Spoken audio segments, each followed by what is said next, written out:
balik lagi di channel Rumah Sakit Kartika Cibadak. Kali ini nggak sama Tommy Wijaya, karena kebetulan saya lagi banyak pekerjaan. Akhirnya konten kali ini yang pastinya nggak kalah menarik dari sebelumnya digantikan oleh Jovis Tenar. Hai Kartikas, nama saya Jovis. Tadi udah kenalan sama Tommy ya. Hari ini topiknya agak beda. Ini tuh tentang COVID. Dan ini kita kenalan dulu ya. Ini Pak Ardan sebagai petugas PPI di Rumah Sakit Kartika Cibadak. Halo guys. Mungkin Pak Ardan ya? Betul. Ya benar sih ya.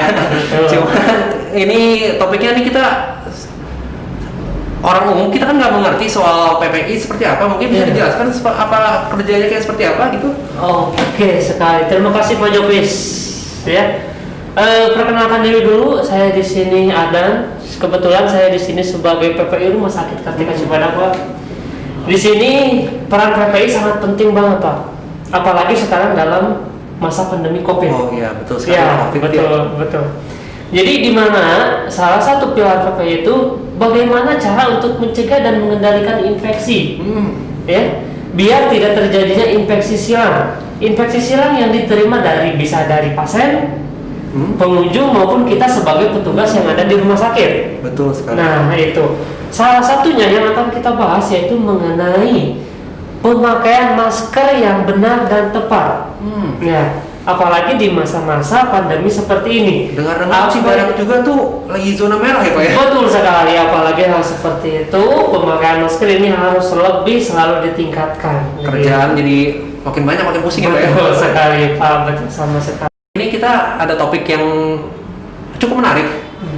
Mungkin tidak terlalu orang perhatikan bahwa ini tuh sebenarnya penting ya, yaitu penggunaan masker. Ya.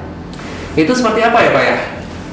Nah, mungkin di sini kita akan bahas mengenai bagaimana rekan-rekan cara penggunaan masker bedah, terutama masker bedah yang baik dan benar.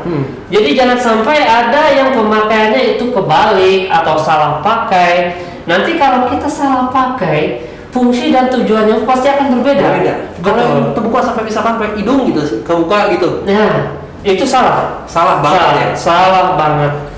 Mungkin kalau bisa saya bisa peragakan untuk maskernya. Jadi sebenarnya itu surprise sih Pak. Surprise, oke. Jadi sebenarnya kita ada kotak rahasia di sini nih. Wih, di meja ini tuh kotak rahasia. Kotak Doraemon mungkin kotak Doraemon. Iya.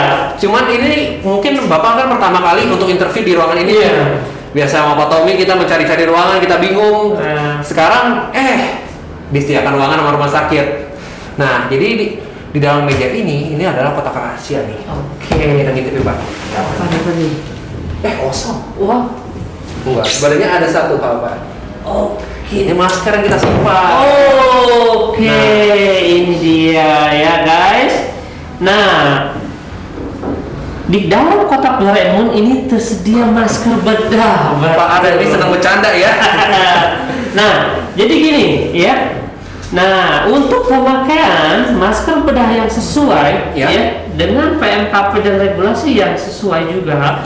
Jadi seperti caranya saja ya. Ingat ya rekan-rekan, guys ya. Jadi untuk pemakaian masker bedah, kita lebih efektif pemakaian yang birunya itu ada di luar, Pak. Birunya di luar. Birunya di luar. Karena apa itu? Penyebabnya? Ya, betul. Karena masker bedah itu memiliki 3 lapisan. Biasanya saya cuma gambar-gambar atau apa. Betul. Jangan sampai ada yang kebalik, Pak. Pemakaian yang putihnya di luar. Nah, itu sudah tidak sesuai. Mungkin mereka pakai fashion kali ya. Ya.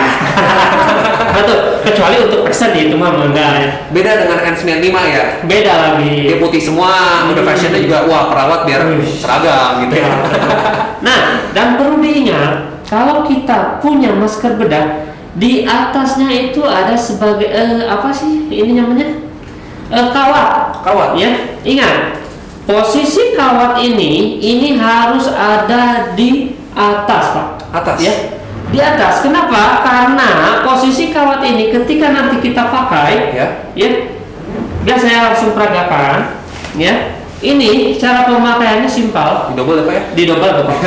Ya, kita pakai seperti ini ya, kemudian ikatkan ke bagian telinga kita. Kemudian ya, posisi yang bawah kita tarik dan posisi yang atas kita cepitkan, paskan dengan hidung kita, Pak. Oh, seperti itu. Nah, jadi seperti ini. Kenapa? Tujuannya biar tidak ada partikel yang masuk lagi, Pak. Gitu, makanya kenapa tadi saya bilang bahwa yang bagian kawat itu harus ada posisi di atas. Ketika sudah pas di atas, kita tinggal pijit hidung kita. Pijit. Nah, yang satu pijit, yang satu tarik ke bawah. Selesai. Berarti yang saya pakai benar kebetulan ya? Betul, Pak, benar sekali. Saya beda, Pak. Biasanya saya tepuk dulu biar kelihatan wah ada wah. Iya. Kan ya. Pasang langsung gitu. Nah, itu. Nah, dan ingat untuk proses pembuangannya, karena sekarang lagi masa pandemi, Pak. Ya. Diusahain ketika kita sudah selesai ngebuang, masker seperti ini kita rusak. Harus dibuang. Harus dibuang, Pak. Ini sekali pakai. Tapi dengar-dengar ada yang dijemur, ada yang apa itu bisa. Wah, Jangan kalau ya? untuk yang dijemur masker bedah seperti ini, menurut saya sendiri sebagai PPI tidak rekomendasi, Pak. Langsung buang aja, Pak. Dalam waktu berapa lama ya, Pak ya? Dengar-dengar ada yang 4 jam, ada yang 8 jam. Sebenarnya pastinya berapa lama sih harus dibuang itu?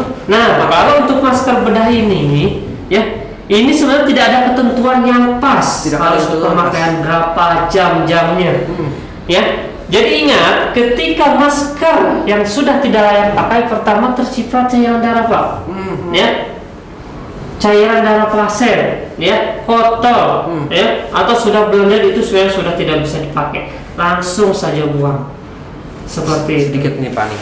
Ya. Kan kita tuh kadang-kadang terutama pas makan, pas makan ya bukan pas minum ya. Pas minum kita bisa turunin sedikit langsung minum ya.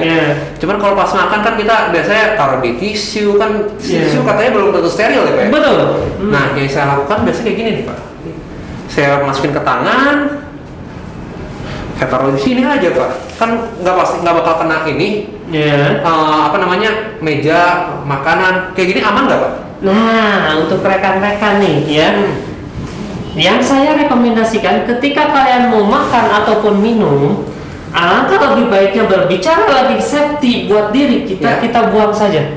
Buang saja. Contohnya seperti tadi yang Pak Jopis bilang, dimasukkan ke dalam lengan. Lengan ya. Kita tahu, mungkin menurut orang awam ini safety, tapi kita ketahui tangan kita, bekas tangan kita itu pasti banyak bakterinya. Pasti banyak ya. Banyak bakteri, kuman yang memang terselubung di tangan. Dan itu menjadikan salah satu faktor resiko. Ketika kita akan memakai kembali, secara tidak langsung bakteri, kuman yang sudah menempel pasti akan terhirup oleh kita. Oke. Jadi itu, Pak. Berarti ini masker tadi kita masukin ke tangan kita harus dibuang ya? Buang. Jadi kita ambil aja ya, Pak, supaya orang-orang pada aman. Aman. Jadi pembuangannya gimana nih? Robek dulu gini. Dirobek, iya betul. Kalau sudah hancur baru kita buang. Supaya apa? Nah, supaya tidak bisa didaur ulang lagi, Pak. Nah, ini kebanyakan nih orang-orang yang tidak bertanggung jawab yang mencari keuntungan dari masa pandemi ini, Pak. Gitu. Jadi mereka bisa daur ulang masker bedah yang sudah kita buang. Oke. Gitu. Sekian video dari kami ya, Pak Ren ya. Semoga bermanfaat buat teman-teman, buat Kartikers terutama ya, yang jangan lupa subscribe. Ya, betul. Jangan lupa klik notification button ya. Pak Ren suka nonton juga kan ya? Yo, pasti. Nah, jadi sekian saja. Terima kasih. Rumah Sakit Kartika Cibadak senantiasa melayani dengan sepenuh hati. Dadah.